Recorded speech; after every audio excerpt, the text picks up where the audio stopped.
If in any of your portrayed characters, is there a character trait if you had your choice, would you change a character trait of your character?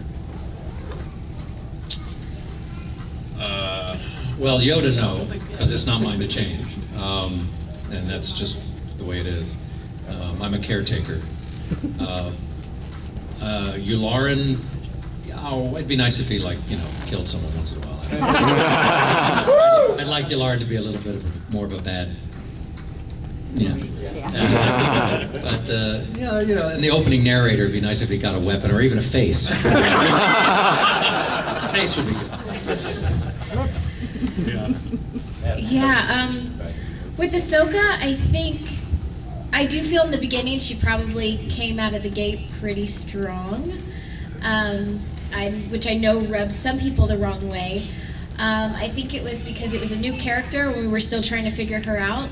However, that being said, I kind of like how immature and how kind of green per se she was in the beginning, because I think we needed that to show her growth. I think already in season 2, we've shown how much she's grown up and how much she's maturing, and already we're recording season 3, and I mean, she just, some episodes, it's not like it's like she's a completely different character. She's grown up so much. Just, she's become a lot tougher, a little darker, not like the dark side, but just a little, she's been fighting for a while in the Clone Wars, so her skin's a little thicker. So, at times I look back and I watch some of the early episodes or the movie, and I'm like, ooh, maybe I wouldn't have, said, talked back as many times, or maybe I wouldn't have been quite as snippy. But I think, it just shows her whole, her growth. Yeah, shows her growth a lot more. So I don't know if I'd change it, but I'm aware of it. And in season 3, she went through a growth spurt and is now taller than Anakin. So it's just, was it? Oh, yeah. I guess just for Grievous, I'd say that I'd like to see him kill more people. More Jedi. No offense to anybody in here. Jedi. More Jedi, yeah. And I think I'd like to see him just totally lose it. He gets pushed into a corner so many times from Dooku, and I'd just like to see him just totally lose it and just go completely renegade. But not maybe that's happened, maybe that hasn't happened already for season 3. We don't know, but that's what I would like to see. Either. Yeah. Not with giving too much away, but is there any plans for the future, to have kind of episodes that just focus on like for instance a Grievous episode where he's caught in a situation where he has to kind of do a little bit more, and he's the main focal point of the cartoon? Gosh, I don't even know how to answer that one. We can't answer that. Yeah, we really can. I mean, it's like, unfortunately, yeah. I mean, I don't even know what to say. Well, with me, it's real easy because since I don't record with the rest of them, and for security reasons, they do not send me full scripts. No, seriously, they don't, because they're sending it to me over the internet, and that's just a policy that if anything goes over the internet, generally the policy for years was it doesn't. They would not email me anything. Finally, they have allowed that because they figured a way to, I'm not kidding, watermark and password the scripts. And there's a time frame on them, so I can only read them so long, and then they just don't work anymore. And they only send me my lines, so it's really easy for me to say I have no idea what's going on because I don't. So, well, even me too. I mean, Matt, obviously you see it with doing the sound, right. So you see the other episodes, but with Ahsoka, I only see the scripts that I'm in. So there's a lot of shows that we're not in, and we don't see the scripts, we don't hear about them, and we don't see them till they're on the air. which is kind of nice. you guys. We get to be fans because about 9 months, I guess, between the time we recorded to the time it airs, and the combination of us having 9 months elapsed from the time we recorded, plus the fact that we often don't really get to see an entire script until the day they walk in the studio, and in my case, never. By the time that happens, I'm like just you guys. I'm watching this, and there's this tiny little part of me that knows that's me, but I shut that up, and I enjoy the show. It's like, cool, I didn't know Yoda was going to do that. Well, yeah, I guess it did. One thing you were saying, there was a previous question about the changing of the lines, as you guys said, the script is pretty solid. But the one, I guess, slight advantage I have working on it all the way up until the last minute with the sound is when Dave Filoni comes and sits down and watches the final, the sound is the last thing we do, because it's all the animation's finished, so we do our final sound, we put all the music in.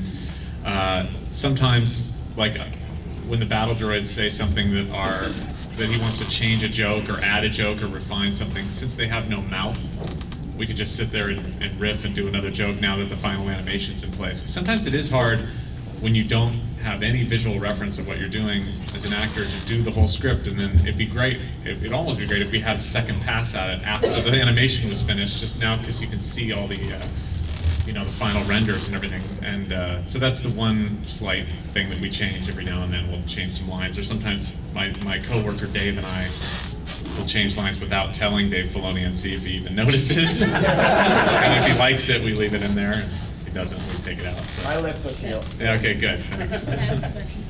Yeah. Right here. What got you into voice acting? Major insecurities. No, I started when I was 15, actually, here in Kansas City. I was just a bored teenager and fringy cut-off jeans and a sweat-stained T-shirt, and it was summertime, and I thought it'd be fun to hear myself on television. It did not occur to me anybody ever got paid for this. It just, come on, I was a 15-year-old in Kansas in 1975, so who knew? I started calling local advertisers and offering my services, and of course most of them hung up on me because I had no tact whatsoever. I was, hey, I heard your commercial and it sounds really terrible and I can sound better. But someone locally took me up on it, and what I didn't know at the time was that I was a really good mimic, and I was mimicking voices that I heard on national network television, which in the mid-'70s in Kansas City, no one did that. There were no voiceover people here back then. There are a few now, but there weren't. And out of my 15-year-old mouth was coming stuff that sounded pretty close to being as good as what was on network television. And so when I did that the first time, they were like, oh, and they recorded it. And then the second job I got was 5 Screen Actors Guild TV commercials, being a voice of a cowboy. Because apparently there wasn't anybody in town that could do this sort of thing. And the fact that I was 15, they didn't care. But for the first half a dozen sessions I did at the age of 15, my dad had to drive me because I didn't have a driver's license. And every single time they would walk up to my dad and start giving him the script and he'd be like, no, and they'd point over at me, and every time they were like, I had to prove it. So anyway, but I realized very early on that because I was getting paid for it at 15, I'm like, I like this. This is good. They bought me a car at 16. So, but the I was, as I say, we get paid to do silly voices. So I knew what I wanted to do. I just didn't know how to do it. So when I grew up, I moved to Hollywood, and it worked out. So here I am. And of course, I promptly then moved back here.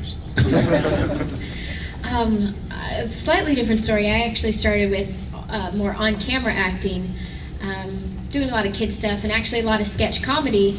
And in sketch comedy, you do a lot of different voices. So did a lot of, spoofs on old TV characters, and did a TV show called Blue Collar TV, which was a lot of different, it's like a Saturday Night Live type show, so a lot of different characters. And so a voiceover agent just, was kind to take me on, even though I had no experience, just because I could do these other voices. And believe me, it wasn't kind. They knew they could make some money out of it. Well, I just, I was new to the voiceover business, and it took about 4 years. I mean, I booked little things here and there, but the Clone Wars was the first big thing I booked that actually made it to air. So I'm pretty new to it, but when you have these guys to learn from, it makes the job a little easier. Yeah, I got into the voice work through, I guess, it helped working at Skywalker Sound. You're in the right place at the right time. I mean, I got the job at Skywalker Sound right out of high school. So I was actually, I worked testing video games first at Lucasfilm, and then I worked at Skywalker after that. But in high school, I was really into acting, and so I wanted to continue to do that. But it was just hard when I had this job at Lucasfilm, it took up all my time. So I continued to do community theater and whatever I could do at night. And then, you know, kind of hung around George whenever I heard him saying, "Who should we have play the, you know, this or that or that?" And I don't, you know, kind of just like shimmy over there until like, you know, he gave me like little roles like Bib Fortuna in Phantom Menace.